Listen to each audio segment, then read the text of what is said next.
జనరల్గా డయాబెటీస్ ఉన్నవాళ్ళు రోజు ఇడ్లీ తీసుకుంటూ ఉంటారు. ఎందుకంటే ఇడ్లీ అనేది నూనె లేని ఆహార పదార్థం అని అందరూ దాన్ని అది తీసుకుంటే షుగర్ పెరగదని ప్రిఫర్ చేస్తారనమాట. ప్లస్ ఈజీగా చేసుకోగలుగుతారు. నేటి రోజుల్లో బిజీగా ఉండే రోజుల్లో తొందరగా పనులు అయిపోవాలి కాబట్టి ఇడ్లీ అనేది ఈజీగా చాలా మందికి ఒకేసారి ప్రిపేర్ చేయడానికి అవకాశం ఉంటుంది కాబట్టి అది జనరల్గా చేస్తూ ఉంటారు.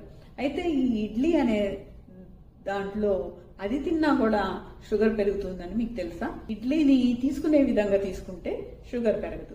జనరల్గా ఏంటంటే ఇడ్లీలో ఒకవేళ బయట తీసుకునే ఇడ్లీలు అయితే బయట ఇడ్లీల్లో మినపప్పు 1కి 3 వంతులు రవ్వ అనేది కలుపుతారు. అదే ఇంట్లో చేసుకున్నా కూడా 1కి 2 వంతులు ఈ ఇడ్లీ రవ్వ అనేది వేసి, అంటే బియ్యం రవ్వ అనమాట, అది వేస్ట్ చేస్తారు కాబట్టి డయాబెటీస్ పెరగటానికి అవకాశం ఉంటుంది.